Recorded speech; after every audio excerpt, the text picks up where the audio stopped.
Dennis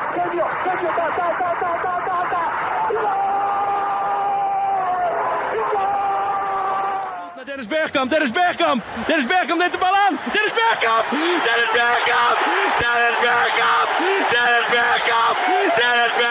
Posse de bola para Portugal, vai Éder, chuta! Gol!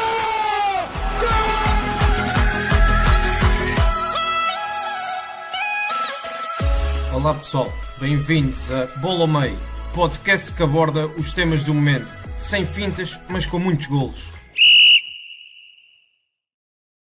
Olá a todos e bem-vindos a mais um Bola ao Meio. Hoje vamos falar sobre modelos, ideias e sistemas de jogo. Vamos tentar perceber como é que duas equipas com características tão diferentes podem ter o mesmo objetivo, ou seja, a vitória. Por isso mesmo tenho comigo o Daniel Souza e o Rodrigo Carvalho, são ambos colaboradores da ProScout. Recentemente o Daniel analisou a Atalanta e o Rodrigo trouxe um artigo acerca do Getafe e peço-vos até para passarem no nosso site em proscout.pt e podem ler tudo o que eles escreveram sobre estas duas equipas. Antes de mais, Daniel e Rodrigo, muito obrigado por terem aceito o convite e estarem aqui para falar um pouco acerca deste tema. Não sei se o Daniel quer começar. Não tens que agradecer realmente. Quando é para falar de futebol, estamos sempre prontos para cá estar. Sim, do meu lado é muito do mesmo. Acho que há aqui muito sumo nesta discussão para exprimirmos e para tirarmos algumas ideias, e acho que mais uma vez falar de futebol do jogo em si nunca é negativo, portanto obrigado pelo convite e vamos a isso. Daniel, eu gostava de começar por ti. Quando estava a preparar o podcast, fui ver um pouco dos dados da Atalanta e eu acho que, além de estarem em quarto lugar, que é um dado que chama logo a atenção, há outro que ninguém pode ficar indiferente, que é a quantidade de golos marcados e de golos sofridos. Esta equipa soma já 70 golos marcados e 34 sofridos. E por contrapartida, a equipa do Getafe tem 37 golos marcados e 25 golos sofridos. Eu acho que isto também já diz alguma coisa. Mas pedia-te para traçares um esboço do que é esta Atalanta, sem entrar em grandes detalhes, podemos entrar depois mais lá para o meio, mas para falares um pouco do que é esta equipa da Atalanta do Gasperini. A Atalanta é uma equipa que prima muito pela liberdade das suas peças, nomeadamente aquelas que são mais evoluídas ao nível técnico, Papo Gomes, Ilicic, mas no geral todos os jogadores são muito livres dentro do que é o esquema de Gasperini, e é uma equipa que gosta de assumir o risco. Grande parte dos golos vem muito por aí, porque a Atalanta coloca muita gente no ataque, não tem problema em incorporar até centrais no ataque e sente-se confortável em assumir o risco. Claro que assumir o risco também tem contrapartidas, como disseste bem, a Atalanta tem 34 golos sofridos, não falha a memória, não é das melhores defesas da Série A, também não é das piores, está ali num patamar intermédio, mas se formos analisar os jogos da Atalanta, também vemos que muitos dos golos sofridos parecem também de erros individuais, e é uma equipa que se sujeita muito a isso, à parte do erro, porque é uma equipa que não tem qualquer problema em, por exemplo, deixar uma defesa numa situação do 2-2 com os atacantes adversários. Gasperini é um treinador que gosta do risco e a Atalanta prima muito por isso. Rodrigo, pedia-te agora também, assim, de uma forma mais geral, que dissesse quais são estas ideias do Getafe de Bordalás, que neste momento está mesmo a discutir posições de Champions com a Real Sociedade. Olha, acho que o Daniel começou por liberdade e eu acho que o Getafe é quase o oposto. Tem muito a ver com o controlo, com a restrição ao adversário dos espaços onde quer jogar. Tem as suas ideias muito bem definidas, defendendo linhas muito, muito juntas, 4-4-2, a distância entre os defesas e o avançado são 20 metros, 25 metros por vezes. O ponto onde estas equipas se cruzam, acho que é mesmo na pressão, quando perdem a bola no último terço e tentam imediatamente recuperar, e acho que aí há até várias semelhanças das duas equipas, e há vários golos que fazem a pressionar as equipas adversárias, mas como disseste, não marca muitos golos, mas a percentagem e a eficácia da equipa quando tem essas oportunidades de golo é muito elevada e os golos que tem marcado, e sendo, acho que é o sétimo melhor ataque, ou seja, não é nada de muito mau ao nível da La Liga, mas sim, é uma equipa muito rígida, que sabe muito bem o que quer fazer nos jogos, que não surpreende quando vai para o campo, mas que depois não tem limites naquilo que é aquele modelo muito específico de Bordalás, e que surpreende em qualquer campo e consegue levar o jogo para o seu lado em qualquer campo. E mais uma vez, seja bonito ou feio, tem muito mérito nas suas ideias e naquilo que faz. E já neste primeiro ponto podemos ver que há aqui algumas diferenças bastante claras, uma equipa mais de equilíbrio, mais de rigor, e outra mais liberta no terreno. Por isso mesmo, Daniel, pedia-te que falasses um pouco do momento ofensivo da equipa da Atalanta. E também tinha aqui outro pormenor que esqueci-me de referir antes. A Atalanta eliminou o Valência recentemente dos oitavos de final da Champions, e o agregado dessa eliminatória ficou em 8-4. Isto também volta claramente a dizer, a falar daquele pouco equilíbrio que há na equipa. Sim, é assim, o 8-4 também acaba por ser um pouco, se calhar, mentiroso, porque lembro-me perfeitamente do jogo da segunda mão no Mestalha, que a Atalanta vence por 4-3, e realmente os 3 golos do Valência surgem de erros individuais. Realmente foi uma exibição menos conseguida, penso que do Palomino, se não me falha a memória, e é muito por aí. Mas a Atalanta, no geral, é uma equipa que em movimento ofensivo gosta muito de incorporar os centrais e de criar uma superioridade numérica pelos flancos. É uma equipa que não lhe interessa sair por zona central, interessa-lhe mais sair por zonas exteriores, e procura, muitas vezes na procura de Papo Gomes. Papo Gomes pode aparecer em qualquer lado, pode aparecer pela direita, pode aparecer pela esquerda. Por vezes, se necessário, pode aparecer também junto dos centrais e ele próprio assumir a primeira fase de construção, mas é muito por aí. Normalmente os centrais que jogam quer pela direita, quer pela esquerda, normalmente o Jim City e o Rafael Toloi têm essa capacidade de carregar bola para o ataque e de procurar essa superioridade na lateral, em conjunto. Lá está, quer com o Papo Gomes, que cai num flanco, e Ilicic acaba por cair no outro, e depois também os alas são muito importantes nesse aspecto. Para além disso, os centrais também, Gasperini encoraja os centrais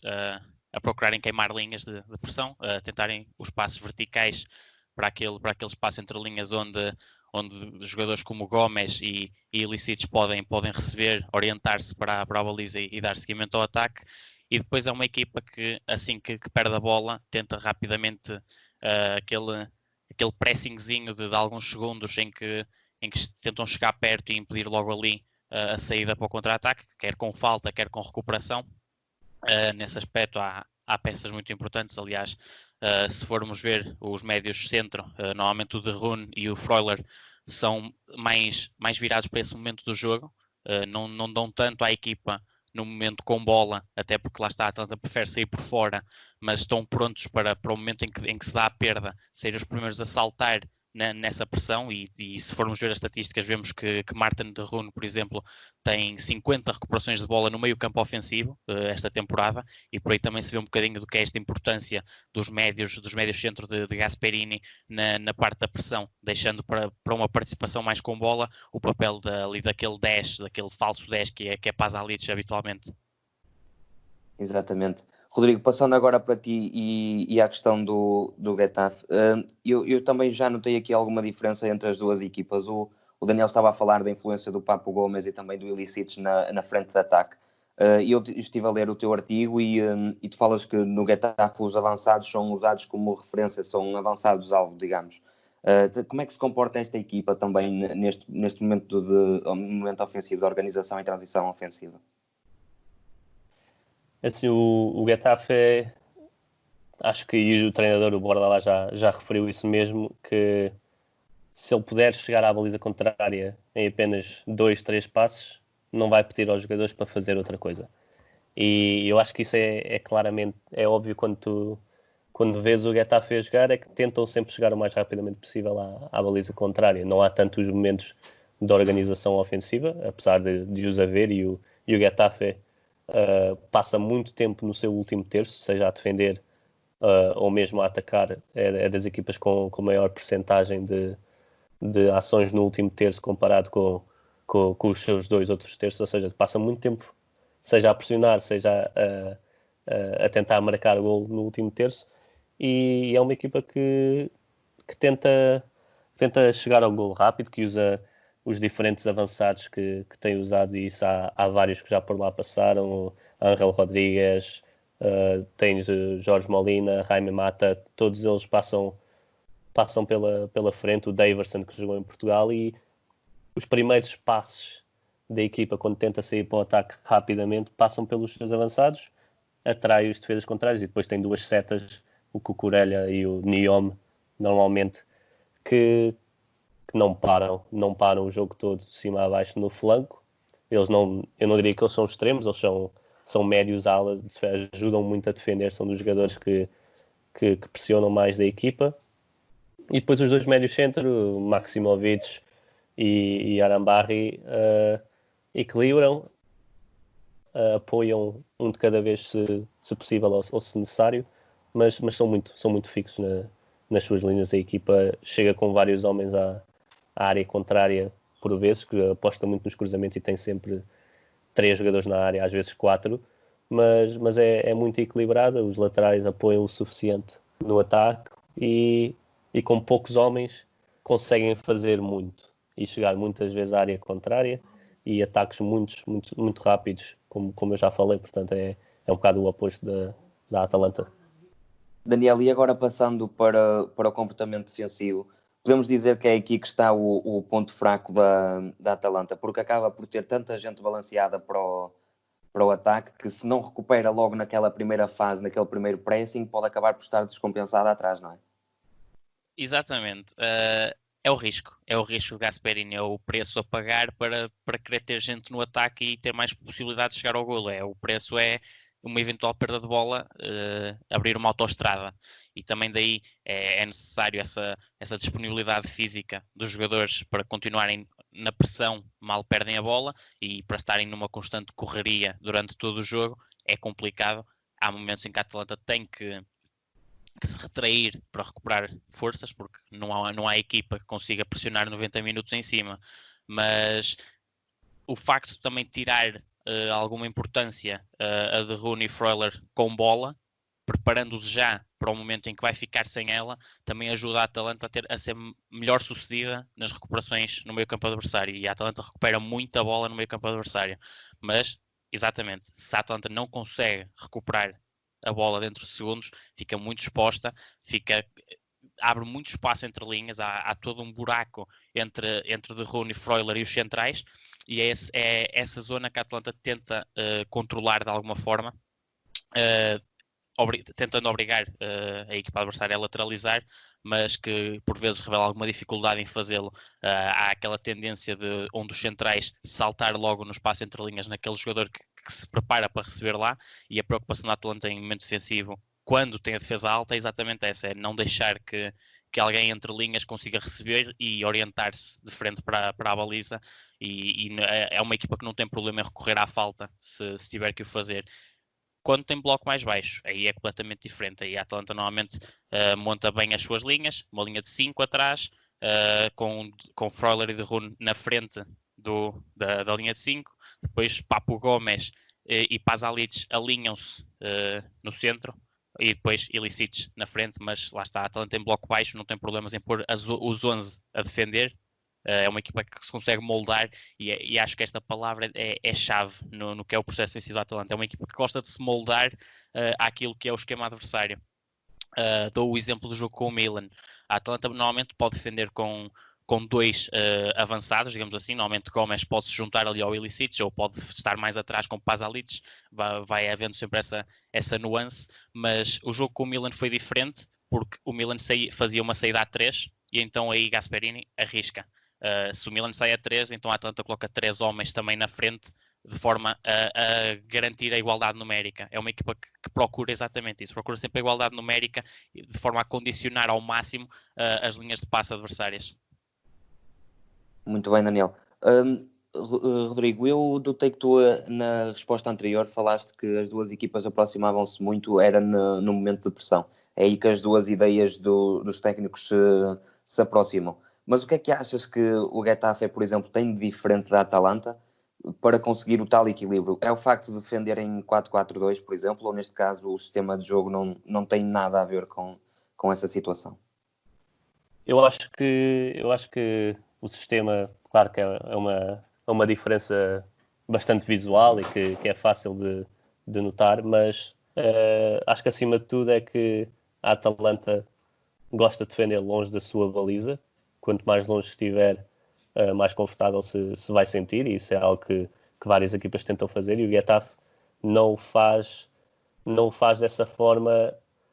sempre, ou seja, quando perde a bola tenta pressionar, tenta ganhar, e isso é uma imagem de marca da equipa do Getafe, é de tentar não deixar a equipa adversária passar da sua área, dos seus defesas, mas depois,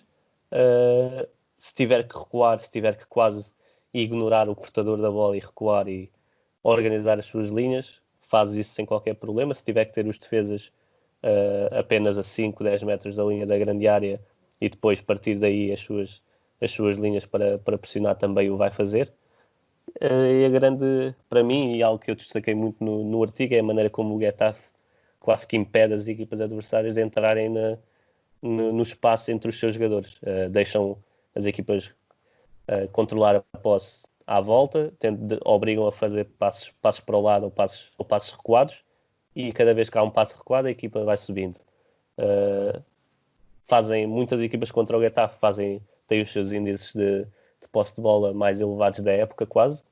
mas depois se virmos a quantidade de vezes que chegam ao último terço, aí vai ser o oposto, e acho que é isso que o Getafe pretende. Definem os espaços onde querem que os adversários joguem, e a partir daí limitam e definem os seus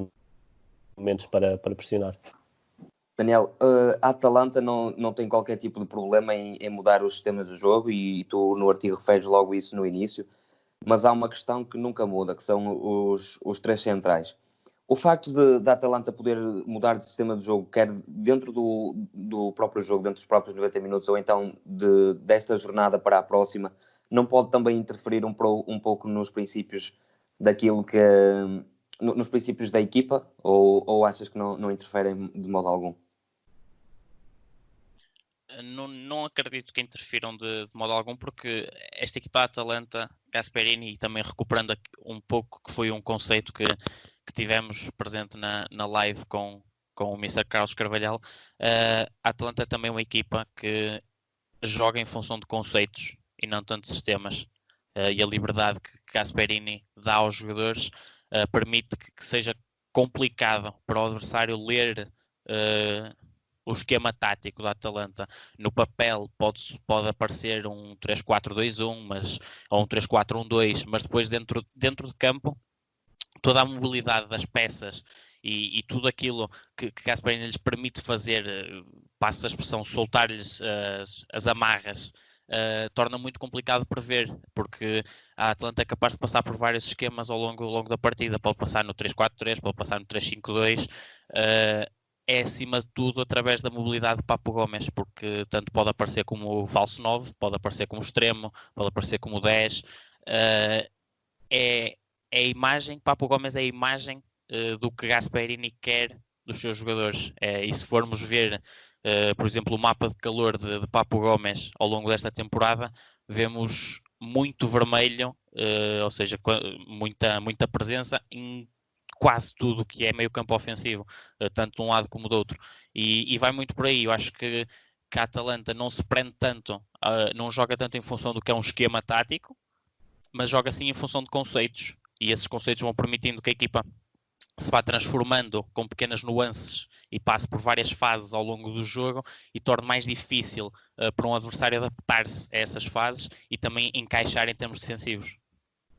Rodrigo, o Daniel já deu um pouco a sua opinião sobre este tema, e eu creio, e vais-me corrigir se estiver enganado, o Getafe é uma equipa que não desmonta muito daquele 4-4-2, Mas também queria perguntar qual é a tua opinião pessoal, e aqui também não só colocando o exemplo de Getafe e Atalanta, se quiseres trazer outros, o sistema em algum momento se pode sobrepor aos princípios ou ao modelo da equipa? Olha, não, e acho que é uma discussão que já tivemos várias vezes, e acho que o sistema e a tática ou a formação, e tem os vários nomes que podemos chamar à disposição das equipas quando o jogo começa, é apenas isso, é o tal ponto de partida, as referências que os jogadores têm para momentos de organização.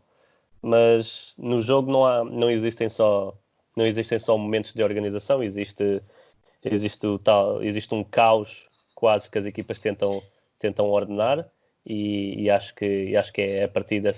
desse caos que depois as equipas se revelam, e aí é mesmo importante os tais princípios que falaste, uma equipa saber o que é que quer que os seus jogadores façam nos diferentes momentos do jogo, independentemente de estar com uma linha de 3, com uma linha de 4, de ter 3 médios centro ou apenas 2, e defender contra 2 avançados ou um avançado. Eu acho que os princípios aí, isso mesmo é que é a tal identidade da equipa, e o tal BI, o cartão de cidadão de cada equipa, é pelos seus valores e não pela formação tática, porque eu posso dizer exatamente como é que a minha equipa vai jogar em termos táticos, mas depois quando o jogo começa é tudo muito dinâmico, e é essa dinâmica do jogo que depois é difícil controlar, tanto na minha parte, que se for o treinador, é mais difícil controlar os meus jogadores ou tentar arranjar o tal guião para o jogo, digamos, mas também do lado do adversário eu posso dizer exatamente: vou sair com 3 defesas e os médios aparecem nesta zona, e se a bola for por fora, quero o ala a aparecer nas costas, e eu posso dizer tudo, mas depois o jogo é dinâmico e não vai servir para nada, quase. O Daniel referiu que a Atalanta, logo no início, Daniel, referiste que a Atalanta é uma equipa que aposta muito nas laterais, no jogo exterior. E o Rodrigo também falou que, por exemplo, o Cucurella é um jogador com muita profundidade e gosta muito de cruzar em zonas mais adiantadas do terreno. E temos também o caso do Gosens na Atalanta, que creio que já leva 7 ou 8 golos esta temporada. Isto fez-me remeter para uma questão do técnico Luís Freire na quarentena da bola, em que ele disse que queria que a sua equipa jogasse pelo meio, pelo corredor interior, porque assim é que estaria mais perto de chegar ao golo. Ele até disse que se traçar uma linha reta de baliza a baliza, aí é que está é a linha mais próxima do golo. E eu queria também perceber qual é que é a vossa opinião sobre esta frase, adaptando-a para as equipas que analisaram, ou seja, a Atalanta é uma equipa que aposta muito nos corredores laterais. Como é que, de certa forma, também não invalida um pouco esta teoria de que se deve apostar no jogo interior, porque no jogo interior é que estamos mais perto do golo? É uma boa questão, mas e deixa-me também aproveitar já para desmistificar um bocadinho do que do que me faltou ainda sobre a Atalanta, que entretanto me surgiu agora. É uma equipa que sim, privilegia a saída pelas laterais, mas que quando inserida já no meio campo ofensivo, já ali perto do último terço, não tem qualquer problema em mudar o chip e também apostar no jogo interior, porque os movimentos de Papo Gomes, os movimentos interiores são constantes, Ilicic, movimentos constantes da direita para o centro, até para potenciar não só o último passe, mas também o bom remate de pé esquerdo que tem. Pasalic ocupa normalmente também, pode passar um bocadinho pela posição de falso 9, aproveitando o espaço que é criado pela movimentação de Ilicic para o corredor. E depois, claro, como falaste bem, a inclusão dos alas Gosens, que leva 8 golos e 5 assistências na presente temporada. A Atebor nem tanto, acaba por ser mais posicional também. A Atalanta sai mais pela esquerda também por Papo Gomes posicionar mais daquele lado, e então há aquela preferência por sair pela esquerda. Mas sim, na teoria, sim, o jogo interior deixa-te mais perto do golo. Ainda existem muitos treinadores que defendem isso mesmo na altura da formação, de passar aqueles primeiros conhecimentos aos miúdos, que realmente do corredor ninguém te vai fazer golo, defende por dentro, porque realmente o espaço central é mais importante. Mas eu acho que as melhores equipas, as equipas completas, são aquelas que conseguem jogar tanto por dentro como por fora, e que têm essa capacidade de ir variando ao longo do jogo e que te tornam mais difícil a ti, se estiveres a defender, tornam-te mais difícil a tarefa se forem capazes, se tornarem imprevisíveis e tiverem essa capacidade de jogar quer por dentro, quer por fora. A Atalanta tem essa capacidade, apesar de ter preferências, claro, tem essa preferência por sair pelo corredor, mas tem essa capacidade de, ao longo do jogo, ser capaz de mudar o chip e de também procurar o jogo interior, até porque, como eu já disse anteriormente, os centrais da Atalanta são encorajados por Gasperini e se formos ver, por exemplo, há uma entrevista que Papu Gómez dá na altura da eliminatória com o Valência ao El País, não me falha a memória, em que ele próprio diz isso, que Gasperini encoraja os defesas centrais a procurarem queimar linhas e a procurar o passe vertical para o espaço interior, o espaço entre setores do adversário, à procura exatamente de Papu Gómez, de Ilicic e de alguém que possa depois decidir o jogo daí para a frente. E se recuperarmos esse bocadinho dessa entrevista, Papu Gómez explica isso muito bem, que realmente há esse pedido de Gasperini e se formos a ver certos dos jogos da Atalanta, podemos ver inúmeras vezes também centrais a carregar, mesmo o central do meio por vezes acaba por carregar e entrar no meio campo adversário e juntar-se ao ataque, isto tudo por espaço interior, ou seja, há aquela preferência por sair pelo espaço exterior, mas que digamos assim, chega a um ponto em que a Atalanta também é capaz de se transformar. Mas sim, acredito que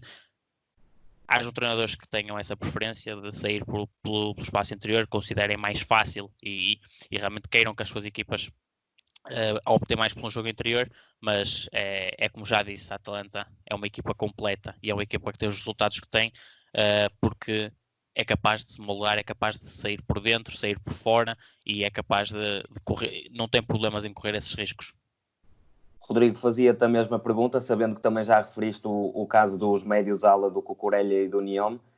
Queria que explicasse também a importância deles e se a equipa descura assim tanto o jogo interior ou também segue a lógica daquilo que o Daniel confirmou agora e que também o exemplo que eu dei na pergunta do técnico do Nacional, Luís Freire, referiu que a equipa deve focar-se no jogo interior. Eu ouvi essa conversa do Mr. Luís Freire e o que ele diz, eu acho que é óbvio que se a minha equipa conseguir jogar pelo meio, vai conseguir chegar à baliza mais rapidamente. Agora, o que ele também disse é que jogar pelo meio é o mais difícil e depois aí as equipas encontram soluções diferentes para chegarem à baliza e atraírem a equipa a um lado, poderem explorar o espaço que pretendem depois de atraírem as equipas e aí o Getafe tem essa incapacidade de jogar pelo meio, mas também não o explora muito, ou seja, a equipa,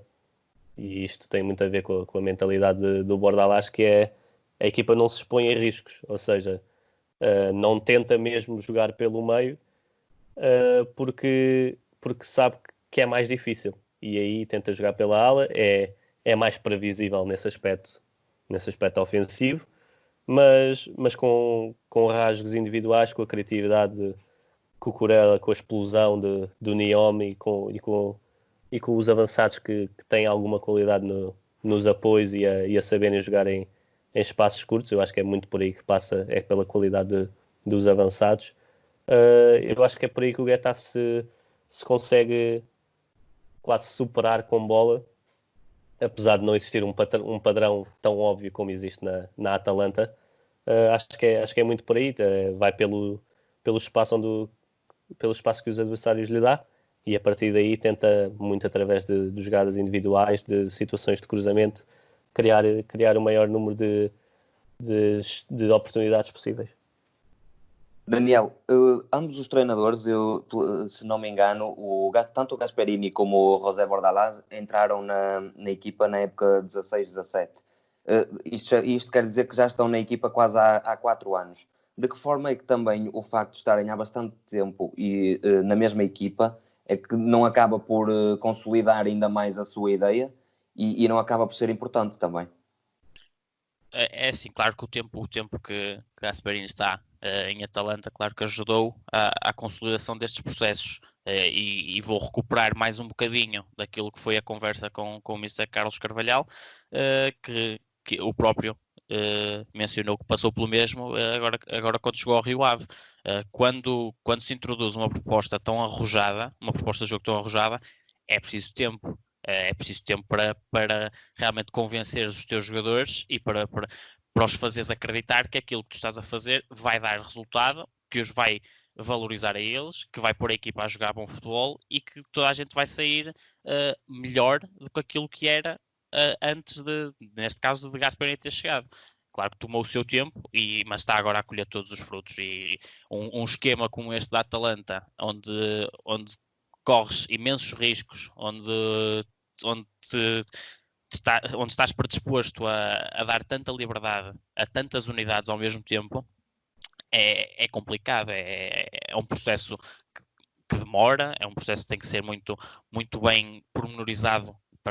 na mensagem que passas aos jogadores, e tudo isso levou o seu tempo. O Gasperini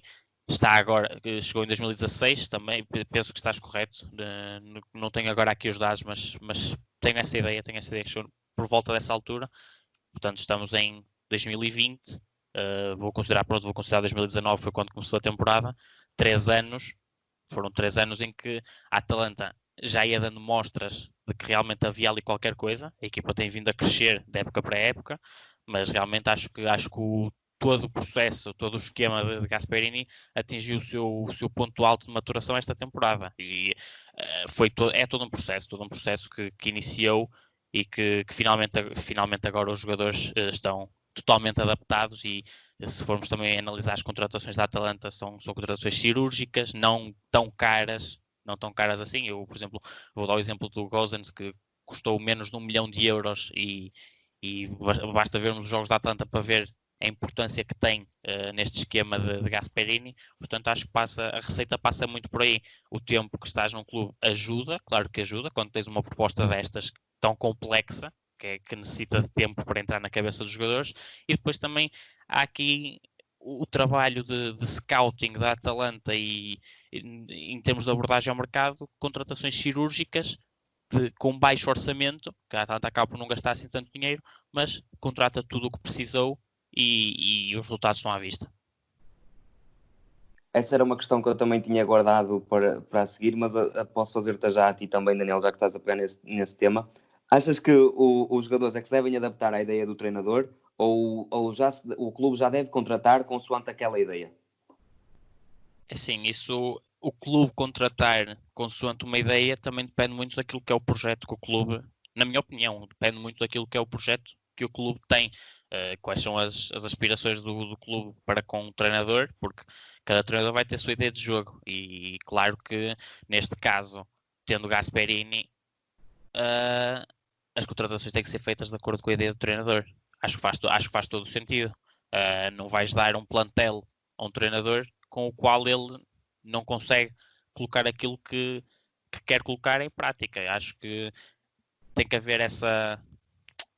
à vontade, digamos assim, entre treinador e direção, para juntos perceberem, ok, eu quero pôr esta ideia, eu quero pôr isto a funcionar, mas preciso de X jogadores. Aquele jogador não me interessa, porque eu neste esquema não vou conseguir colocar-lhe aquilo que eu quero da equipa, não o vou valorizar a ele, não vou valorizar a equipa, e vai ser uma contratação inútil. Mas se me des este jogador que tem as características que eu preciso para chegar ao objetivo, por isso acho que faz todo o sentido que os jogadores sejam contratados tendo em conta a ideia do treinador. Claro que depois também envolve questões orçamentais e todas essas burocracias que depois também fogem um bocadinho do controle do treinador, mas acho que sim, acho que tem que haver essa ponte entre aquilo que é a equipa técnica e a ideia que a equipa técnica tem para colocar dentro de campo, e o departamento de scouting, a direção. Acho que têm que estar todos bem ligados entre si e perceberem, e todos a remar para o mesmo lado e perceberem para onde é que vão levar o barco, digamos assim. Rodrigo, tu referes no artigo, e bem, que o Bordalás já está com a equipa do Getafe desde aquela época em que desceram. Ele foi o treinador que pegou na equipa para subir, e também te perguntava isso, até que ponto é que é importante ele já estar há bastante tempo no clube, e também se achas que as equipas devem contratar consoante a ideia do treinador, ou o treinador também se tem de adaptar? Claro que isto também vai depender das questões orçamentais que o Daniel falou. Sim, eu acho que há vários exemplos de que quanto mais tempo os treinadores ficarem numa equipa, melhor os jogadores vão perceber aquilo que o treinador quer deles, e isso podemos olhar para o atual campeão europeu, o Liverpool, e perceber que o Klopp já está lá há algum tempo e que nem sempre foi o vencedor que é hoje. E isso não há segredos. Para trabalharmos e para mostrarmos o nosso trabalho, muitas vezes precisamos de tempo, e não é em apenas meses, ou não é só num ano que as coisas vão ficar como nós pretendemos, e isso depende muito do que já existia antes, e tanto a Atalanta como o Getafe sofreram alterações que são muito maiores do que apenas um treinador. Acho que existem agora alguns projetos, mais dúvidas no aspecto do Getafe, e por acaso estava curioso, em caso saísse o Bordalás, queria ver como é que o projeto em si se iria continuar a valorizar, mas acho que depende muito da visão do clube, dos diretores, vai muito mais além do que apenas o treinador. Quanto às contratações, acho que dá para relacionar com esse tema, porque depende muito do que o clube andar a fazer, e nós vemos muitos clubes que quase que parece que contratam por contratar, que não há um fio de pensamento que relaciona o treinador aos jogadores, à cultura do clube, à história do clube, e que depois, passado apenas umas semanas, já há despedimentos, já há estágios chicotados, e não consegue formar a tal identidade comum entre os diferentes membros do clube, e essa ligação aos adeptos. Eu acho que tanto o Getafe como o Atalanta, como o Liverpool, como o próprio Rio Ave, por exemplo, tem feito muito bem. E o Rio Ave já com vários treinadores, que há uma linha condutora nas decisões. Há consciência naquilo que se está a fazer, e depois escolher jogadores para aquilo que querem fazer, e podemos pegar também no exemplo do Shakhtar, que sabe exatamente o tipo de jogadores que quer para as posições que quer e o seu perfil, e depois contratar treinadores que vão encaixar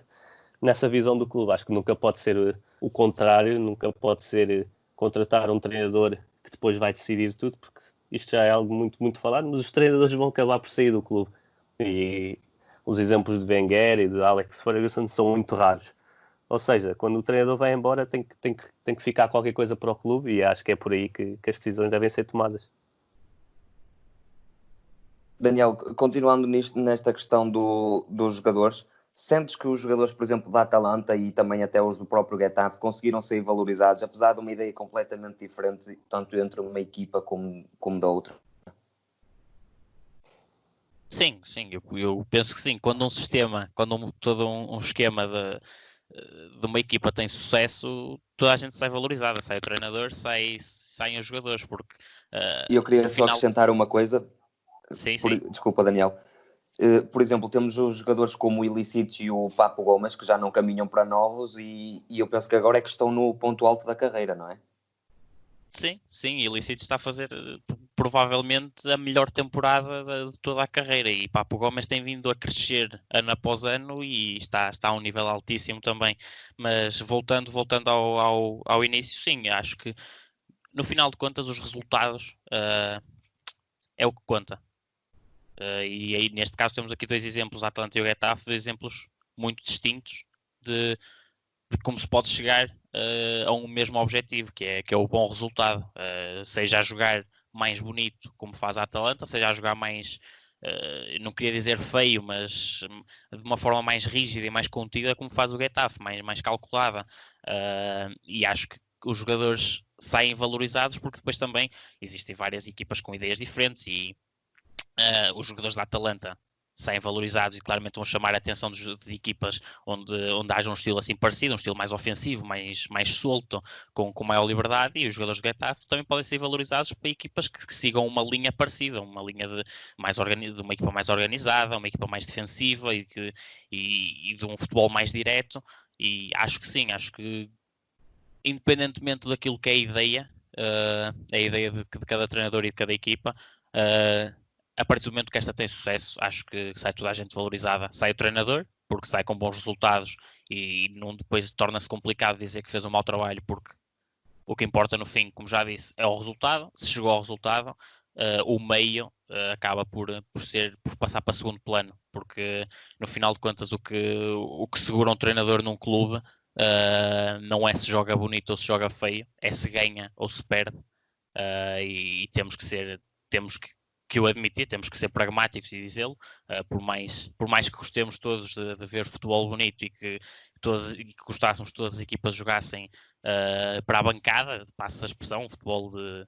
atrativo, nem todas o vão fazer e temos que estar conscientes disso, que o que conta para um treinador, para o futuro treinador é o resultado. Por isso, a partir do momento que a jogar bonito ou a jogar feio dá certo, o treinador sai valorizado e os jogadores também. Rodrigo, fazia-te a mesma pergunta, se sentes que apesar desta ideia assim mais rígida, como diria o Daniel, os jogadores do Getafe também conseguem sair valorizados. E depois pedia-te que nos falasses um pouco acerca de um jogador que tem sido associado a clubes portugueses, nomeadamente ao Futebol Clube do Porto, muito intensamente, que é o Cucurella, e tu também destacaste a importância dele. E também te queria dizer quais as debilidades que ele tem, porque certamente talvez defensivamente não seja tão forte, e ele tem sido muito falado para ocupar a vaga que o Alex Telles pode deixar. Sim, olha, vou começar já por aí, que eu não acho que seja verdade as suas debilidades defensivas. Acho que é um jogador muito, é um jogador muito livre nas suas ações, é um jogador muito que lhe falta ali alguma rigidez, se calhar, para jogar simplesmente a lateral. Acho que aquela posição de ala assenta-lhe perfeitamente, mas acho que se encaixa muito bem naquilo que tem sido a ideia do Sérgio Conceição. Acho que um jogador agressivo, pressiona, que tanto pode jogar a extremo como a defesa lateral, e apesar de ser diferente do Alex Telles, e que o Alex Telles muitas vezes no Porto assume uma posição mais recuada quando a equipa tem bola e que ajuda muito a organizar, acho que assentava muito bem no nosso campeonato, e acho que podia ser uma grande contratação, muito pelos seus números defensivos até, que ele seria uma peça que encaixava muito bem no Porto. Depois, quanto à valorização dos jogadores, o Daniel disse bem que no fim, para avaliar o trabalho de um treinador num clube, sem resultados, é difícil ter um trabalho positivo. Agora, acho que o importante é também perceber qual é que é a perspectiva de um clube. Porque se estivermos a falar de clubes que lutam para ganhar títulos, é difícil fazer um excelente trabalho sem os ganhar. E aí, olha, acho que é inegável dizer que o trabalho de Jorge Jesus no Sporting, principalmente no primeiro ano, foi muito bom, mas se calhar as pessoas no fim não dizem que o trabalho ao fim dos 3 anos, se não me engano, que lá esteve, foi excelente. E apesar de ter melhorado em muita coisa, depois os resultados não apareceram, e é isso que pesa na avaliação. Mas, falando de exemplos do Getafe, da Atalanta, eu acho que os jogadores da Atalanta acabam por sair mais valorizados do que os da Getafe, porque há algo mais que fica, há aquela mancha, aquele impacto no clube, numa cultura, da criatividade de jogadores que podem claramente chegar aos patamares mais elevados. No Getafe acho que é um bocado mais limitado, e são exemplos muito específicos de que os jogadores estão muito, muito presos naquela ideia, porque um jogador da Atalanta poderá fazer coisas sem bola que não faz agora, mas eu acho muito difícil os jogadores do Getafe poderem transcender-se com bola daquilo que já fazem sem ela. E acho que é muito por aí que depois entra o tal fator que vimos de Luís Castro quando passou pelos Chaves, mesmo Miguel Cardoso num período inicial no Rio Ave. Acho que saíram valorizados porque tinham essa qualidade com bola, e acho que como um jogador que não consiga jogar com a bola ou que não impressione com ela, terá sempre os caminhos mais tapados do que um jogador que seja fenomenal com a bola e que mostre que consiga defender, mas também encaixar nessas ideias que as equipas de topo normalmente têm. Mas acho que é por aí. Acho que os dois treinadores saem muito valorizados. A ideia do Getafe sendo mais limitada do ponto de vista ofensivo, os jogadores irão sempre ficar marcados por esse patamar, enquanto que a Atalanta já mostrou que tem jogadores que podiam estar perfeitamente nos patamares mais elevados. Tocaste aí num ponto que eu acho que é mesmo excelente para terminarmos com uma última pergunta, que é, então no teu ponto de vista, podem haver várias formas de ganhar, como temos aqui duas bem distintas, mas há um modelo que claramente valoriza mais os jogadores do que os outros? Sim, atenção, isto é claro a minha opinião, e será sempre só a minha opinião, mas maneiras de ganhar há inúmeras, e isso vemos claramente com estes dois exemplos, mas com muito mais. Depois, acho que o limite, o teto dessa maneira de ganhar e o prazo dessa maneira de ganhar, acho que é mais limitado quando se abdica mais do que fazer com a bola. E eu admiro muito a Atalanta e o que tem feito o Gasperini, o Betis de Quique Setien também, e eu acho que o Getafe há de haver um limite, e acho que tem feito campanhas excelentes. Gostei bastante de analisar a equipa e de ver que a ideia é muito bem construída, que os jogadores estão completamente identificados com os treinadores, e esse é mesmo o papel mais difícil de um treinador, é conseguir mobilizar pessoas, é conseguir ter os jogadores, mas também ter os adeptos, o clube do seu lado, e isso, estes dois exemplos que temos falado, Bordalás, Gasperini, fazem-no, e é por isso que são grandes treinadores, porque conseguem unir as pessoas, conseguem mobilizar agentes da cidade onde estão e elevá-las para outro patamar. Depois, em termos de valorização financeira, de rendimento e de potencial, acho que limita um pouco depende muito daquilo que as equipas fazem do ponto de vista ofensivo, porque as melhores equipas atacam mais do que defendem, e acho que é muito por aí. Daniel, para terminar, também gostava de ouvir a tua opinião, se concordas com a ideia do Rodrigo, que apesar destas várias formas de ganhar, este modelo de jogo que, por exemplo, a Atalanta tem, e o Betis, como ele falou, o Shakhtar, entre muitas outras, se achas que este modelo de facto consegue valorizar ainda mais os jogadores? Sim, concordo. O Rodrigo deu uma resposta muito, muito completa. Eu, se calhar, voltando atrás, eu falei que realmente que o que importa é os resultados na avaliação, mas lá está, é como o Rodrigo falou, os resultados, aquilo que são os resultados que são pretendidos variam consoante também a dimensão das equipas e aquilo que é exigido. Mas eu penso que o que deixa, se calhar... lá está, é também a minha opinião e só a minha, o que deixa se calhar os jogadores da Atalanta mais valorizados um pouco do que os do Getafe é realmente essa imagem que fica de um futebol mais atrativo, um futebol mais positivo, e essa imagem que passa realmente que os jogadores da Atalanta são mais criativos, são mais inteligentes sem bola, e isso permite-lhes adaptar-se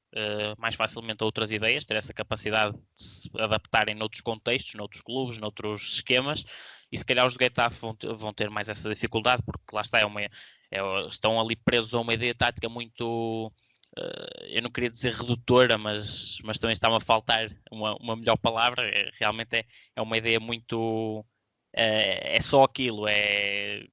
aquilo, e não há liberdade para pensar além daquilo, e aí eu penso que os jogadores não podem ser vistos como robôs, passa a expressão, não podem estar programados, e realmente é nisso que difere esta Atalanta de Gasperini. Os jogadores têm toda a liberdade para pôr a sua inteligência também dentro de campo, e consoante aquilo que o jogo dá, porque também o treinador não pode controlar tudo, pode haver um plano delineado pré-jogo, mas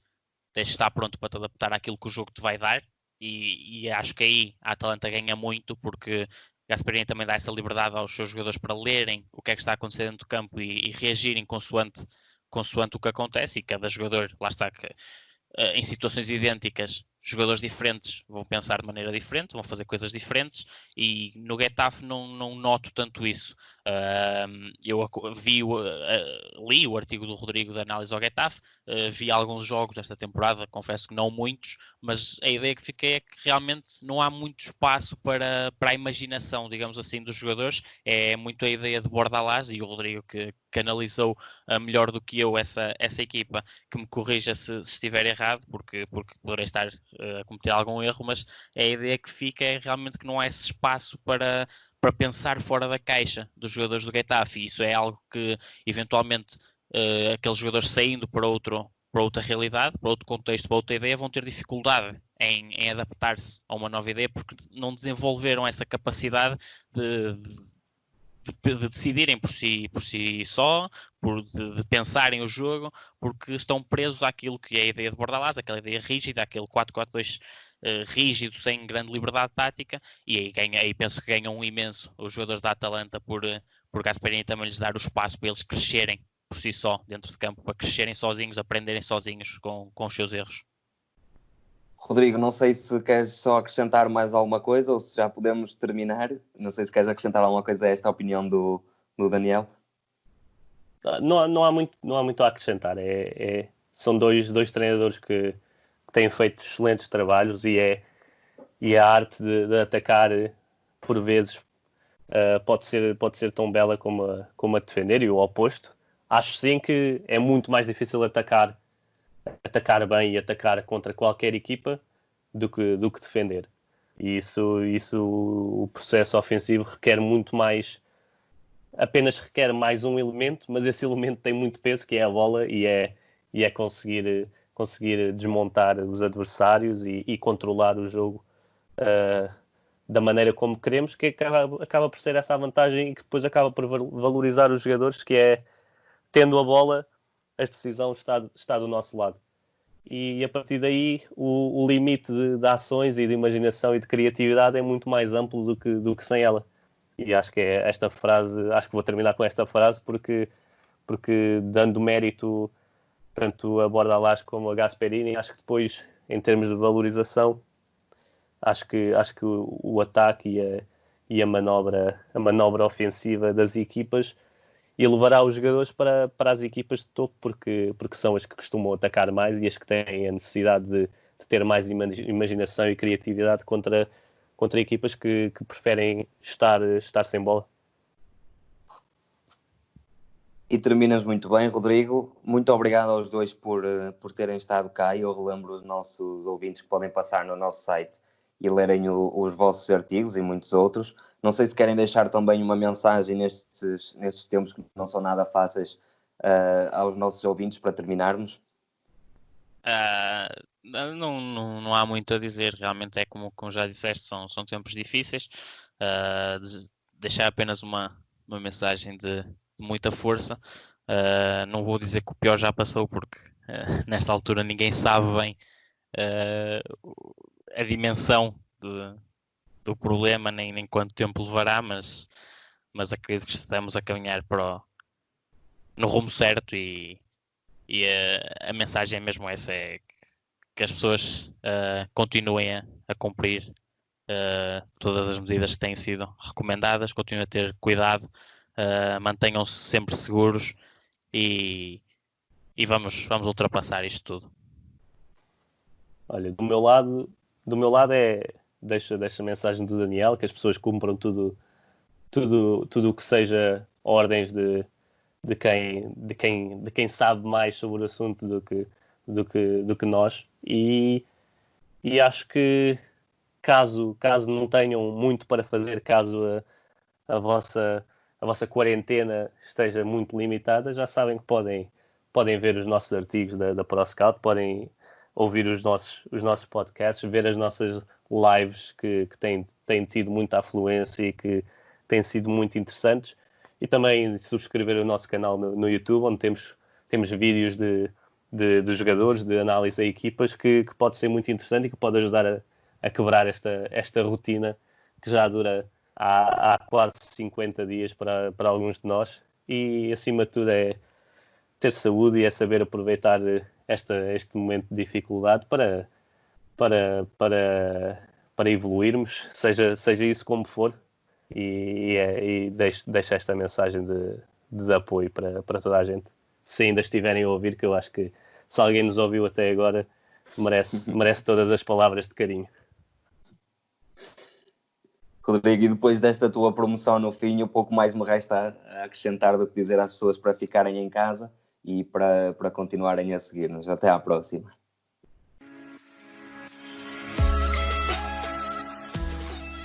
Obrigado por nos terem seguido em mais um episódio. Sigam a ProScout nas redes sociais em Facebook, Twitter, Instagram, YouTube e principalmente no nosso site em www.proscout.pt. Até à próxima!